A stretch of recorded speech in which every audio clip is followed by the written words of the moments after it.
जय गुरु जी, शुक्राना गुरु जी, अनंतम अनंतम शुक्राना गुरु जी। संगत जी, कई बार लाइफ में इतनी परेशानियां आती हैं, लेकिन किस तरह से जब हम गुरु जी की शरण में आ जाते हैं तो गुरु जी हमें उन परेशानियों से छुटकारा दिला देते हैं। संगत जी, बहुत प्यारा सत्संग है, सत्संग को पूरा अंत तक जरूर सुने। जिस तरह से आंटी जी ने लिखकर हमारे साथ सत्संग को शेयर किया है, हम उसी तरह से आपके साथ शेयर करेंगे। तो चलिए संगत जी, सत्संग को शुरू करते हैं। जय गुरु जी, शुक्राना गुरु जी। ओम नमः शिवाय, शिव जी सदा सहाय। ओम नमः शिवाय, गुरु जी सदा सहाय। जय गुरु जी, प्यारी प्यारी संगत को जय गुरु जी। संगत जी, गुरु जी अपनी संगत को बहुत प्यार करते हैं और अपने बच्चों को अपने होने का एहसास भी करवाते हैं और हमें बहुत ब्लेस भी करते हैं। कभी तितली के रूप में दर्शन देते हैं तो कभी ओम के रूप में, कभी मोर के रूप में हमें आके ब्लेस कर देते हैं। गुरु जी का बहुत बहुत शुक्राना कि उन्होंने हमारा हाथ पकड़ा है। गुरु जी हर पल हर घड़ी अपने बच्चों को ब्लेस करते हैं। जो दिया उसका भी शुक्राना, जो नहीं दिया उसका भी शुक्राना। जय गुरु जी, शुक्राना गुरु जी। संगत जी, ये मेरा पहला सत्संग है और मैं दिल्ली से हूँ। गुजरात से वैसे मैं बिलोंग करती हूँ। सत्संग सुनाने में अगर मेरे से कोई भी भूल चूक हो जाए तो संगत जी मुझे माफ कर देना। जय गुरु जी, शुक्राना गुरु जी। संगत जी, मेरी शादी को 15 साल हो गए हैं, पर इस शादी में मुझे कभी भी कोई सुख नहीं मिला। मेरी शादी अरेंज मैरिज हुई थी। शादी के बाद हम घूमने के लिए संगत जी नैनीताल गए थे। 1 हफ्ता ही हुआ था। मेरे मम्मी पापा हमें घूमने के लिए उन्होंने भेजा था, पर जो मेरे अंकल जी हैं उन्हें घूमने फिरने का कोई भी शौक नहीं था और मुझे पता नहीं था क्योंकि हमारी अरेंज मैरिज थी।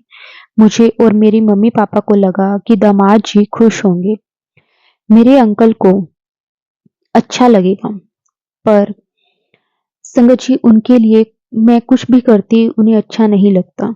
मेरे अंकल को बस शुरू से ही अपने माँ बाप और अपने भाइयों के साथ ही अच्छा लगता था।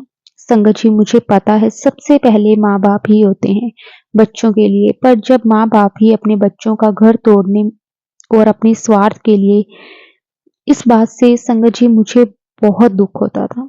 संगत जी, मेरे अंकल जो उनके माँ-बाप कहते थे वही करते थे। मेरे सास-ससुर बहुत लालची इंसान हैं।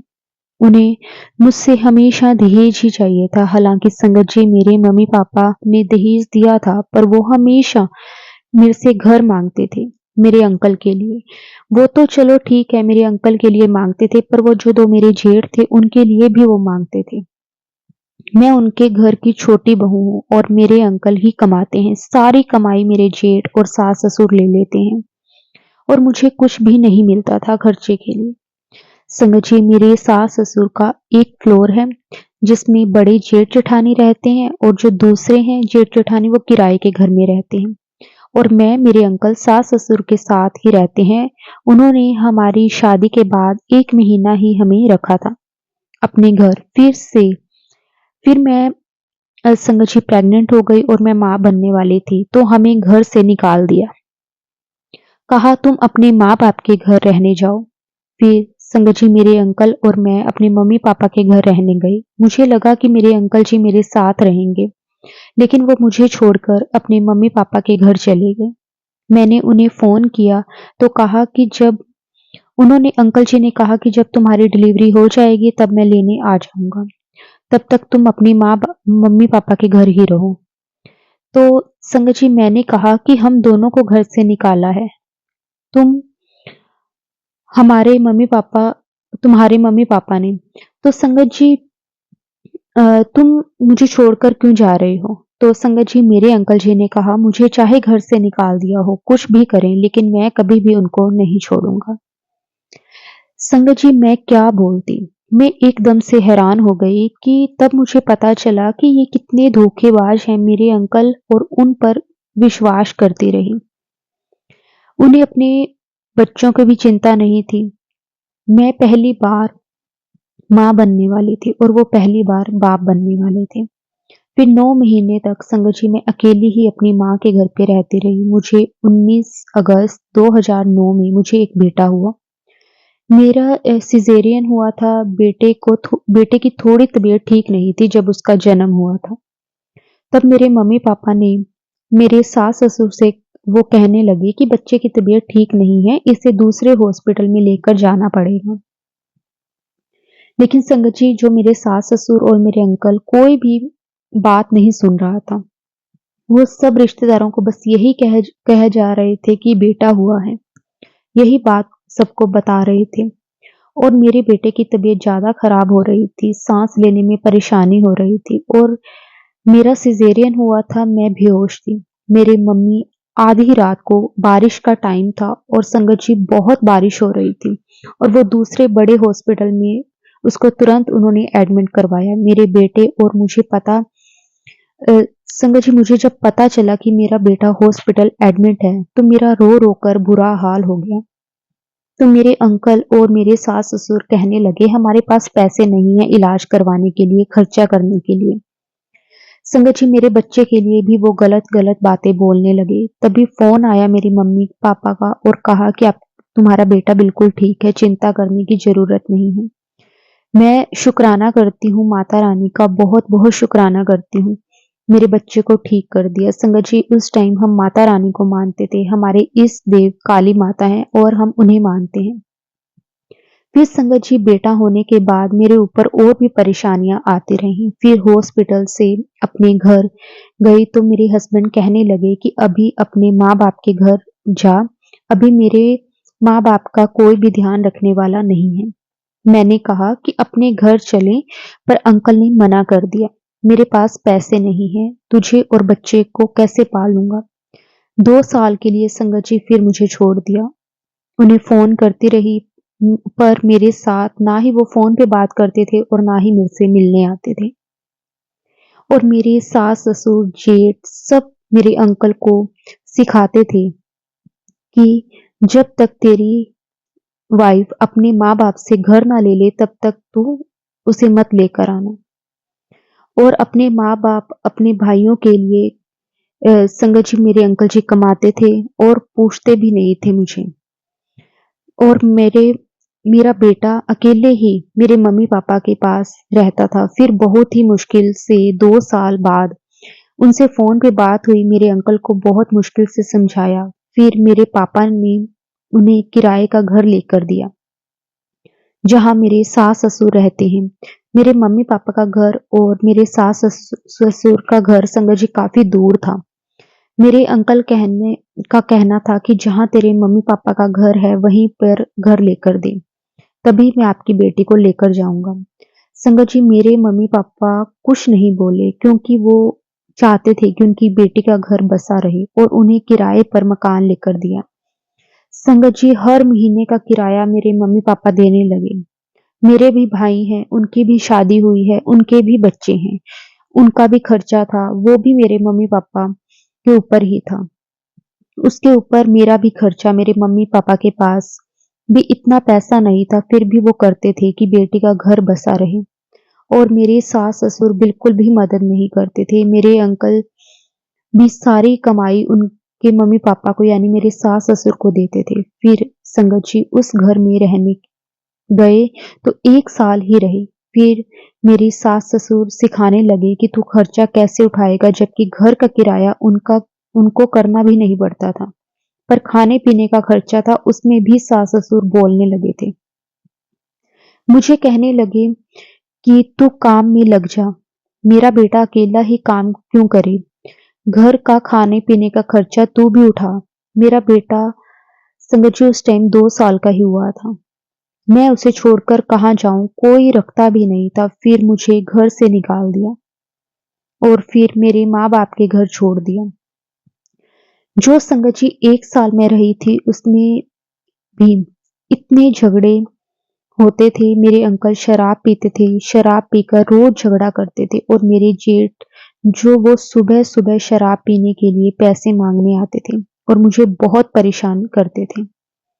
और अब घर छोड़ा, 2 साल फिर छोड़ा, फिर मम्मी-पापा के घर रही। मैं, मेरे मम्मी-पापा और मैं बहुत ही परेशान रहते थे कि मेरे अंकल की परेशानी है, जो बार-बार छोड़ देते हैं। पर मेरे अंकल को कोई भी फ़र्क नहीं पड़ता था। वो अपने माँ-बाप के साथ ही खुश थे और मैं, मेरे मम्मी-पापा बेटे को पाल रहे थे। मैं, मेरे अंकल कुछ खर्चा भी नहीं करते थे। फिर संगत जी 2 साल हमारी बात हुई और हमारे रिश्तेदार अंकल को कहने लगे थे कि बार-बार अपनी पत्नी को क्यों छोड़ता है? तो मुझे फिर लेने आए, पर घर तो था ही नहीं। पहले जो घर लिया था, वो किराए पे था। जी, वो भी छोड़ दिया था। उन्होंने वहाँ से मुझे भेज दिया था। संगत जी, मेरे सास-ससुर के घर मेरे जेठ-जेठानी रहते थे। घर पर जगह भी नहीं थी और वो रखना भी नहीं चाहते थे। उनको लगता था कि मेरे मम्मी-पापा घर देंगे, इसलिए बार-बार छोड़ते थे। फिर से मेरे लिए घर लिया। इस बार मैं मम्मी-पापा ने मुझे अपना घर लेकर दिया कि बार-बार दामाद छोड़ के ना जाए। उन्हें बेटे की तरह मानते थे। जहाँ मेरे मम्मी-पापा रहते थे, फिर मैं और अंकल वहाँ पर रहने लगे और तब मुझे कुछ महीने बाद दूसरा बेटा हुआ। हमारी फैमिली ही पूरी हो गई थी, पर मेरे अंकल और सास-ससुर बिल्कुल खुश नहीं थे। उन्हें लगता था कि एक और खर्चा आ गया। मेरे दूसरे बेटे के टाइम भी संगत जी मुझे मेरी सास, जेठानी और मेरे अंकल जी डॉक्टर के पास लेकर गए अबॉर्ट करवाने के लिए। तो संगत जी मुझे अ, बहुत ज़्यादा उस टाइम गुस्सा आया क्योंकि अब बात मेरे बच्चे की हो रही थी। संगत जी वो डॉक्टर के पास मुझे अबॉर्शन के लिए लेकर गए थे। मैं रो-रो कर डॉक्टर से कह रही थी कि मुझे अबॉर्ट नहीं करवाना है, मुझे ये चाहिए बच्चा।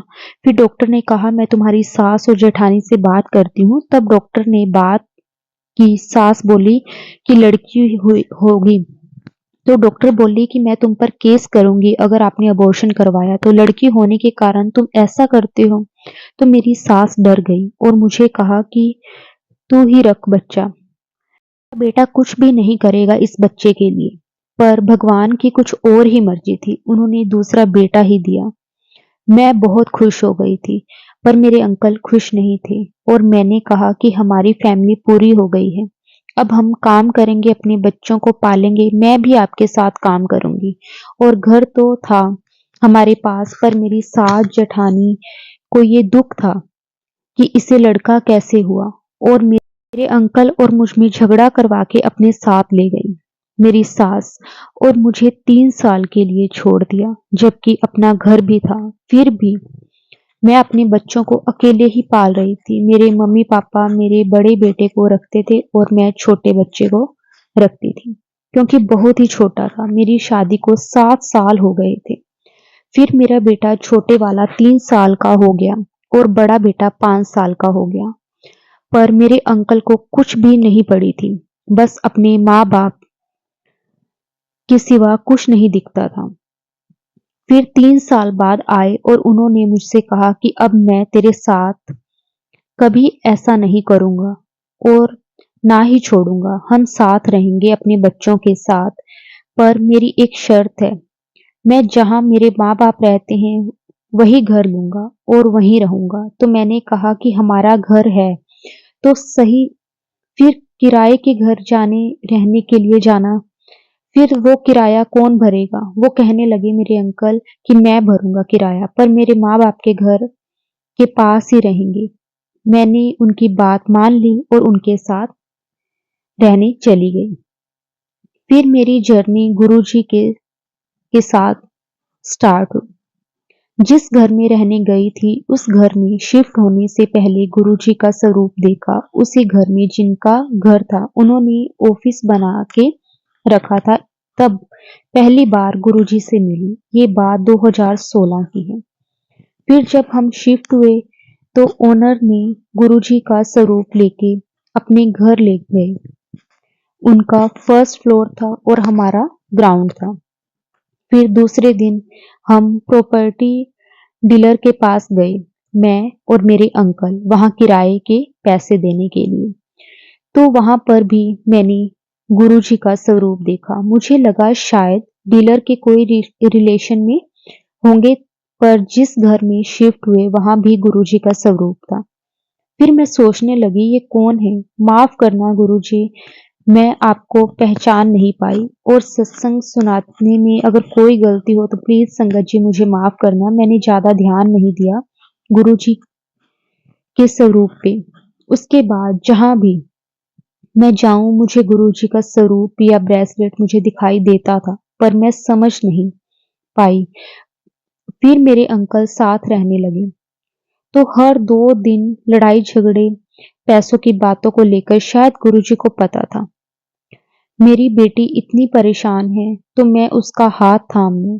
जहां मैं रहती थी वहां एक पार्लर था। मैं पार्लर गई तो वहां गुरुजी का स्वरूप देखा। फिर मैंने उनसे पूछा कि ये कौन है। फिर पार्लर वाली दीदी ने कहा, ये गुरुजी हैं, हम इन्हें मानते हैं, इनकी वजह से हमारा पार्लर खुला है। और उनका एक बेटा और एक बेटी है। उनका बेटा काफी बीमार रहता था, वो गुरुजी का सत्संग भी रखते थे। उनका बेटा ठीक हो गया था, तो उन्होंने सत्संग और मुझे और फैमिली को इनवाइट किया सत्संग पर। तो मैंने मेरे अंकल को कहा कि हम सत्संग पर चलें, गुरुजी कृपा से वो उस टाइम संगत जी अंकल जी मान गए। फिर हम सत्संग वहां का देखा, तो संगत जी गुब्बारों से डेकोरेट किया हुआ था, फ्लावर थे।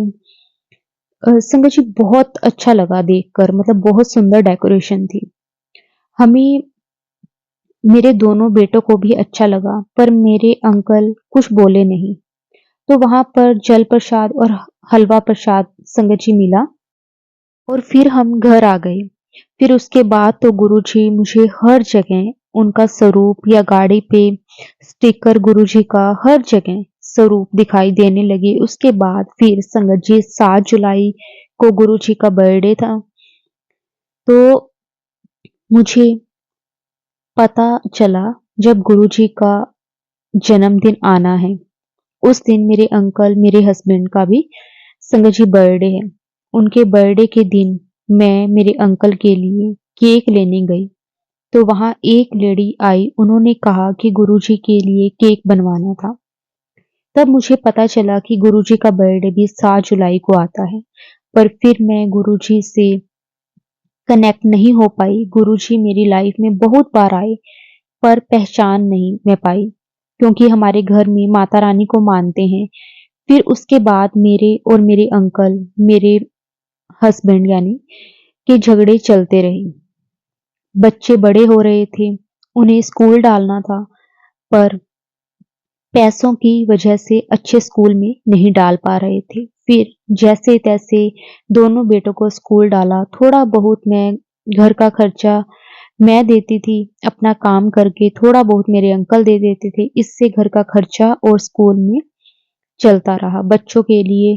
पर मेरे सास ससुर को अच्छा नहीं लगता था, और अंकल को बहुत सिखाते थे। ये कहते थे मेरे अंकल को कि तुम हमें खर्चा दो, अपनी कमाई बच्चों और बीवी में मत खर्च करो।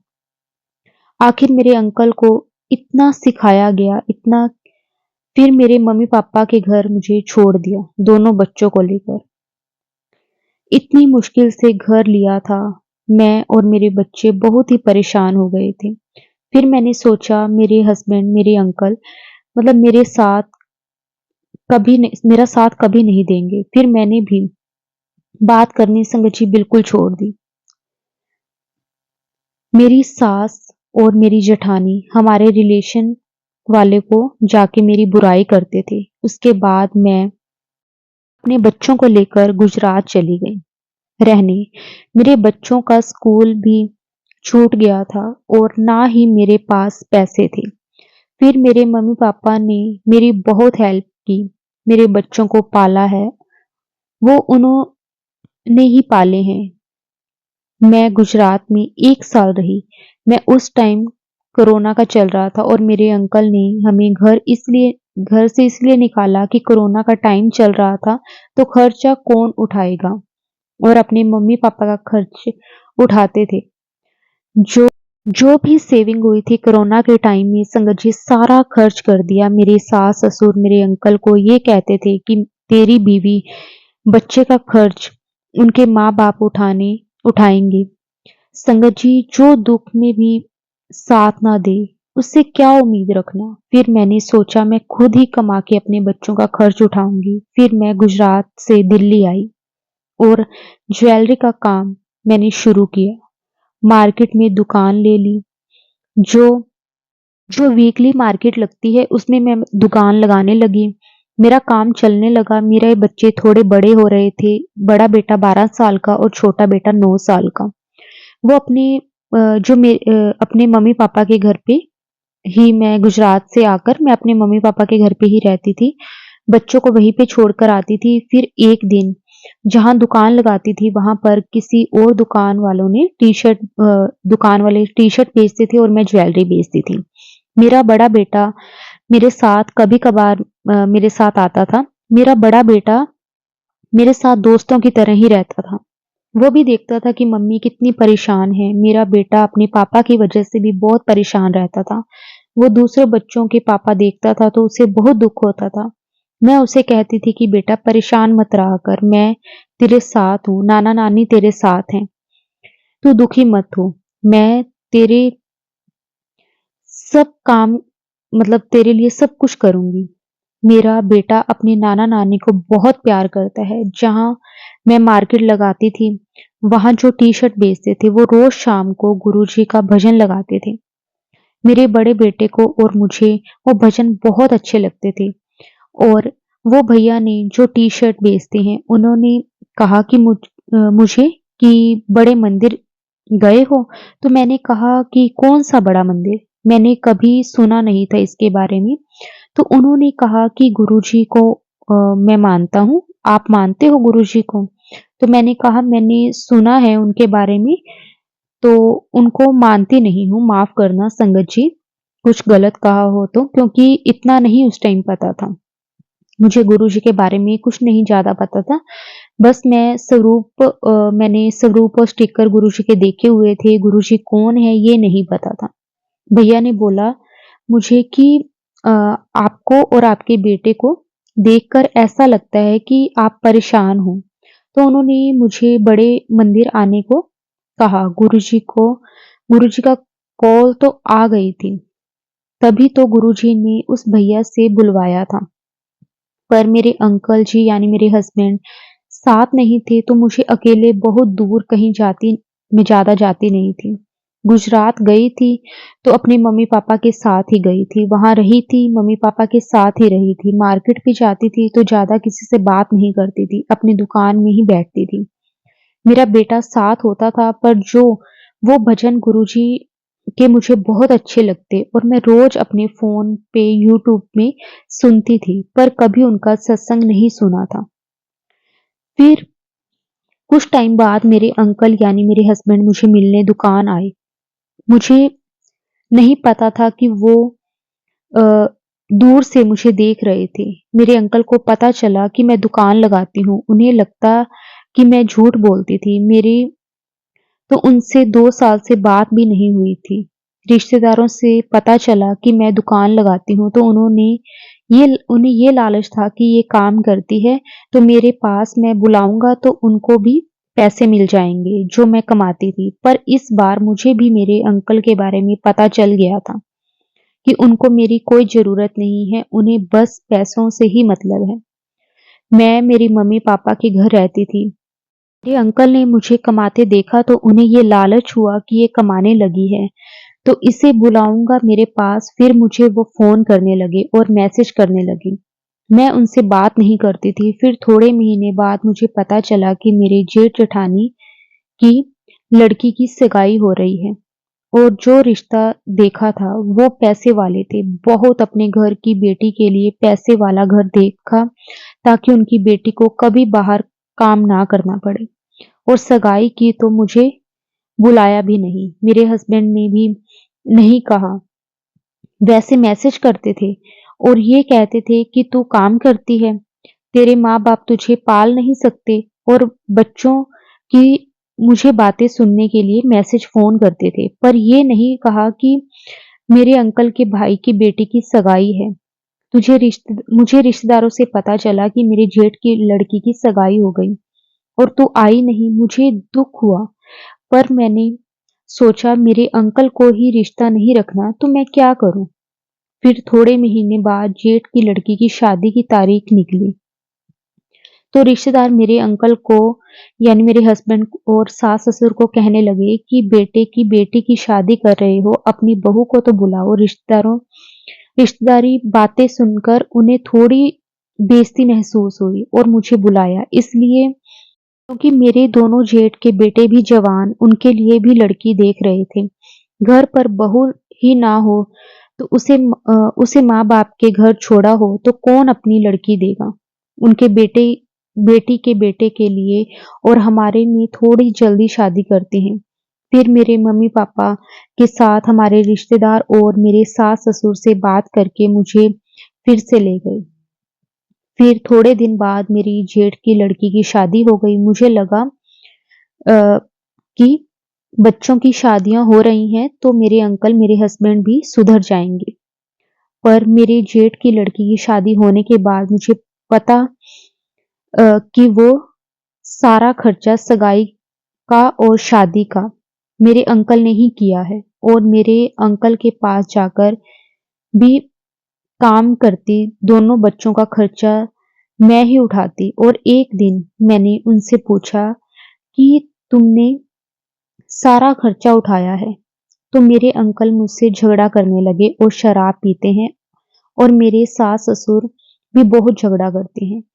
हमने अपना घर लिया था, उसमें किराया मैं भी भरती थी, फिर भी बच्चों की स्कूल, ट्यूशन भी करती थी, फीस भी भरती थी, फिर भी बहुत झगड़े होते थे। मेरे बच्चे बहुत परेशान रहते थे। वो कहते थे कि नाना-नानी के घर चलें, पर बार-बार मम्मी-पापा के घर जाना अच्छा नहीं लगता क्योंकि रिश्तेदार की बातों से परेशानी थी कि तू बार-बार माँ-बाप के घर जाके बैठ जाती है, माँ-बाप के घर रहती है।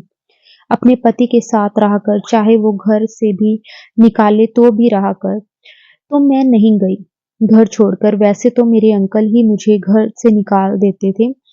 फिर उसके बाद फिर संगत जी मेरे अंकल जी ने कोशिश की मुझे निकालने की, पर मैं नहीं गई। फिर थोड़े दिन बाद मुझे मेरी गर्दन के पीछे एक छोटा-सा दाना हो गया और घर के काम में बाहर भी काम जाती, ज्वेलरी बेचती थी, दुकान जाकर भी फिर बच्चों को भी सँभालती थी, बच्चे स्कूल भी जाते थे, उनका खाना, मेरे सास-ससुर का खाना, इतनी बिज़ी रहती थी कि अपने ऊपर ध्यान ही नहीं रखती थी।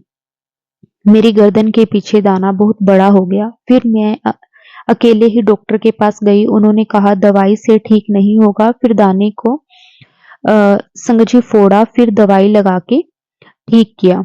पर मेरे अंकल मुझे पूछते भी नहीं थे, फिर धीरे-धीरे ठीक हो गया। अब संगत जी मैं क्या महीने बाद ही मेरे ऊपर दुःख का पहाड़ टूट पड़ा।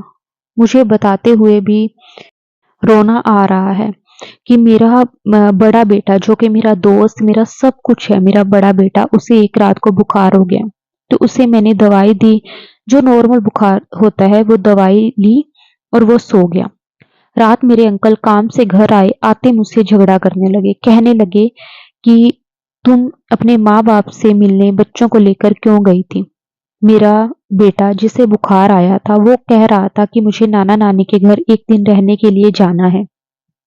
हमारे घर पे बहुत झगड़े होते हैं, कभी किसी बात को लेकर तो कभी किसी बात को लेकर। तो मेरे दोनों बच्चे बहुत ही परेशान हो जाते हैं। तो मैंने मेरे अंकल से पूछा कि बड़े बेटे ने एक दिन के लिए रहने उसको भेज दूँ? तो मेरे अंकल जी ने मना कर दिया। मेरे बेटे ने कहा था कि पापा से पूछो कि मुझे रहने देंगे एक दिन के लिए। मेरे अंकल जी ने जब मना कर दिया तो मैंने बेटे को समझाया कि बेटा कोई बात नहीं, मैं तुझे ले जाऊँगी, तो तू वहाँ रह लेना। मेरा बेटा समझ गया पर मेरे अंकल झगड़ा करने लगे। वैसे तो कभी भी दोनों बच्चों को और मुझे उन्होंने कभी पूछा नहीं, पास रखा नहीं, पर घर बहुत झगड़े होते थे बिना वजह से। परेशान रहते थे। मेरा बेटा इसलिए उस दिन उसने कहा वो बात नहीं मानी मेरे अंकल ने और मुझसे झगड़ा करने लगे। रात को जब वो काम से आए और मेरे बेटे को बुखार था, उन्होंने कुछ भी नहीं पूछा बेटे के बारे में। फिर बेटे को सुबह डॉक्टर के पास लेके जा रही थी 9 बजे। सोमवार का दिन था, अचानक उसे चक्कर आकर वो बेहोश हो गया। तो मैंने मेरे अंकल से कहा कि बेटा बेहोश हो गया है, चलो जल्दी डॉक्टर के पास। फिर उसे बड़े बेटे को डॉक्टर के पास लेकर पहुंचे तो डॉक्टर बोले इसे बड़े हॉस्पिटल ले जाओ। मैं डर गई, बहुत बहुत ज्यादा डर गई। फिर वो मेरे अंकल बेटे को ले गए। छोटा बेटा घर पर अकेला था। बड़े हॉस्पिटल पहुंचे तो डॉक्टर ने कहा कि आपके बेटे को वेंटिलेटर में रखना होगा। मैंने क्यों डॉक्टर, मेरे बेटे को तो बस बुखार ही था और उसे दवाई भी दी थी, बुखार भी उतर गया था, तो क्या हो गया? फिर डॉक्टर बोले अभी टेस्ट करेंगे, पता चलेगा, पर अभी आईसीयू या वेंटिलेटर पर रखना होगा। मैंने संजय डॉक्टर से पूछा आप कुछ भी करो पर मेरे बेटे को ठीक करो। फिर टेस्ट हुए तो पता चला बुखार दिमाग में चला गया है और डॉक्टर ने कहा कि आपके बेटे को मेनिंजाइटिस है। मुझे इस बारे में कुछ भी नहीं पता था। पहली बार मैंने ये नाम सुना था। मेरा रो रो कर बुरा हाल हो गया था। मैं अपने से अ, बहुत प्यार करती हूँ और मेरा बेटा भी मुझे बहुत प्यार करता था। मेरे मम्मी पापा, मेरे ससुर, मेरी जेठ जेठानी सब हॉस्पिटल आ गए। मेरी सास नहीं आई। संगत जी हॉस्पिटल मेरे बेटे को देखने वो नहीं आई और मेरे मम्मी पापा बहुत रो रहे थे। मैं तो जैसे पागल ही हो गई थी, बस प्रार्थना करती थी कि मेरा बेटा ठीक हो जाए। संगत जी सावन का महीना था और दूसरा सोमवार था। उस दिन मेरा व्रत भी था। शंकर भगवान का मेरा बेटा भी शंकर भगवान को बहुत मानता था और रोज सुबह शाम पूजा करता था। 15 साल का हो गया था। बहुत ही समझदार था। हमेशा भगवान से कहता था कि मेरे पापा मेरी मम्मी को हम दोनों को खुश खुश रही। 7th क्लास में पहुंच गया था। मुश्किल से उसका एडमिशन स्कूल में हुआ था। बार बार घर शिफ्ट की वजह से, झगड़ों की वजह से, पैसों की वजह से उसे 3 साल उसके खराब हो गए थे बेटे के स्कूल के। शायद मेरे बेटे की किस्मत और मेरी किस्मत ही खराब थी। 3 दिन हॉस्पिटल में रहा। फिर डॉक्टर ने रात को 12:30 बजे कह दिया मुझे कि आपका बेटा नहीं रहा। 20 जुलाई 2023 की दिन मैं मर ही गई थी। बस डॉक्टर मुझे जैसे डॉक्टर ने मुझे कहा तो मेरा बेटा मुझे छोड़कर चला गया। संगत जी इतने दुख देखकर तो मुझे जीना ही अच्छा नहीं लग रहा था।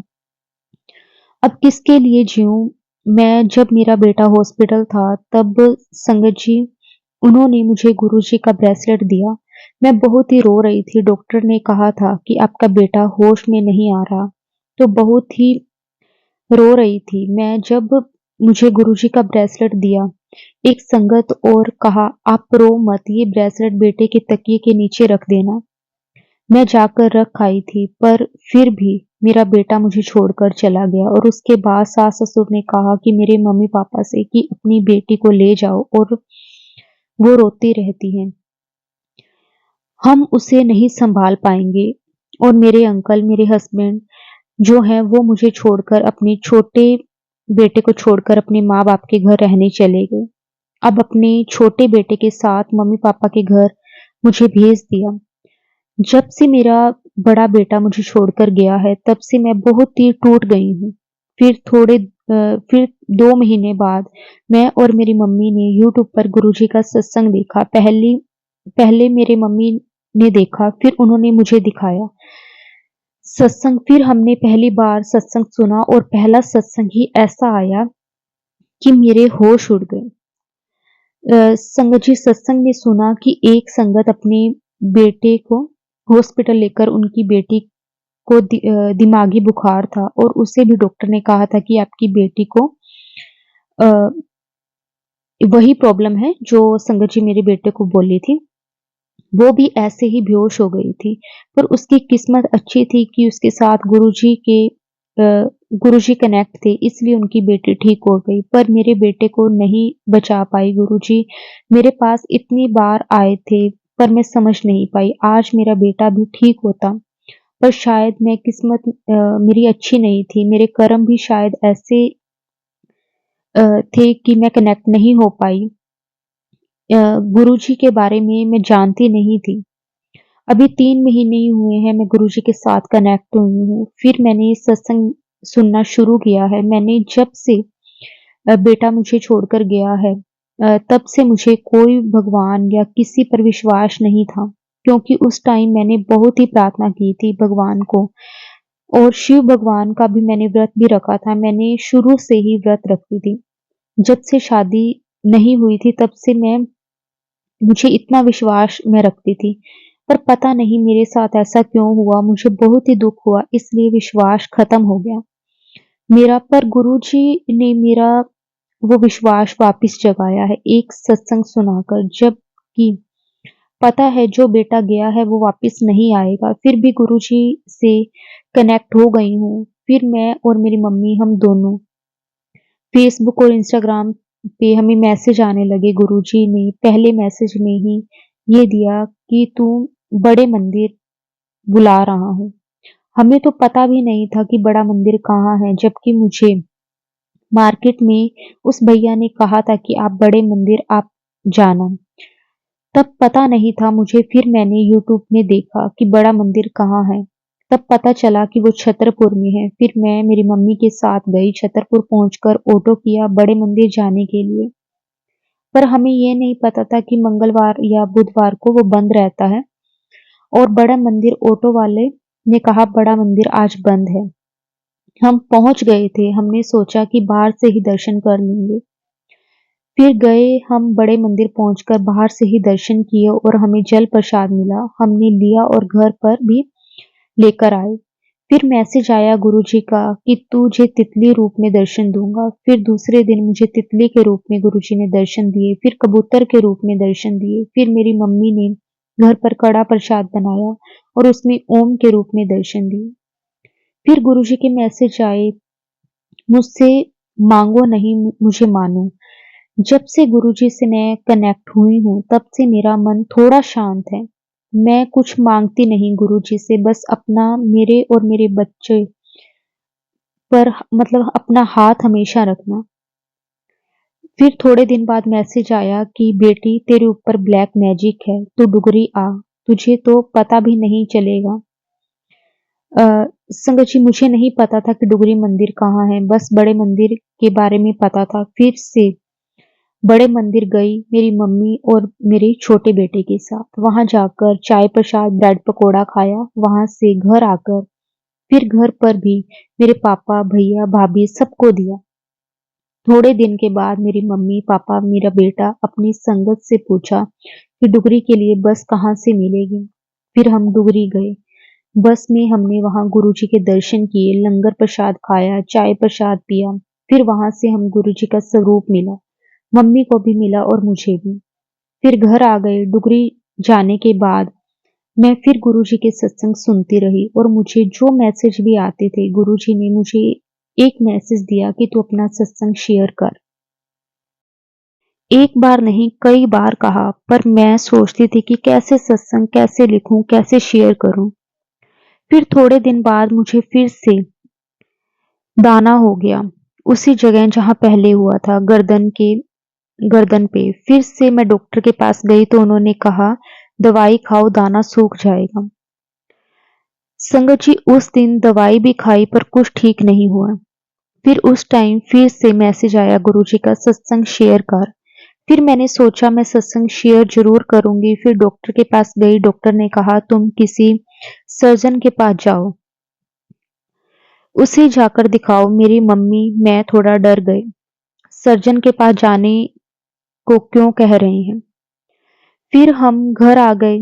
घर आकर मैं बहुत परेशान थी। शाम को मुझे सर्जन डॉक्टर के पास जाना था। फिर मैं गुरुजी के स्वरूप के पास जाकर मैंने कहा गुरुजी ये क्या हो रहा है। अब मैंने अरदास भी गुरुजी से की कि मेरा दाना ठीक करो बिना डॉक्टर के पास जाए। पहली बार गुरुजी से अरदास की मैंने, थोड़ी देर बाद मेरे फोन में मैसेज आया कि तेरी बीमारी दूर कर रहा हूं। फिर थोड़ी देर बाद मेरा दाना अपने आप ही फूट गया और 2 दिन में अपने आप संगत जी ठीक हो गया। फिर मैंने अपना सत्संग शेयर किया। गुरुजी ने कहा कि अपना सत्संग शुरू से कहना, इसलिए संगत जी शुरू से सत्संग सुना रही हूँ। सत्संग सुनाने में मुझसे कोई भी गलती हो गई हो तो संगत जी मुझे माफ करना, और गुरुजी आप भी मेरा आप आपने मेरा हाथ थामा है। आपकी कृपा दृष्टि बनाए रखना गुरुजी, आप सबका ख्याल रखते हो। मुझे पता है गुरुजी, आपने मुझे बहुत ही हिंट दिए पर मैं समझ नहीं पाई। अगर पहले ही जुड़ जाती, कनेक्ट हो जाती गुरुजी, तो मैं अपने बड़े बेटे को नहीं खोती। मेरे कर्म ही ऐसे होंगे तभी तो कनेक्ट नहीं हो पाई। पर गुरुजी मेरे ऊपर कृपा तो गुरुजी ने शुरू से ही उन्हें सब पता था। तभी मुझे इतने हिंट दिए। माफ करना गुरुजी, मेरा हाथ अब कभी मत छोड़ना और ना ही कभी मैं आपका सिमरन छोड़ूं। गुरुजी बस ऐसे ही हमारे अंग संग रहना। जय गुरुजी, शुक्राना गुरुजी, अनंतम अनंतम शुक्राना गुरुजी। ओम नमः शिवाय, शिवजी सदा सहाय। ओम नमः शिवाय, गुरुजी सदा सहाय। जय गुरुजी, शुक्राना गुरुजी, अनंतम अनंतम शुक्राना गुरुजी।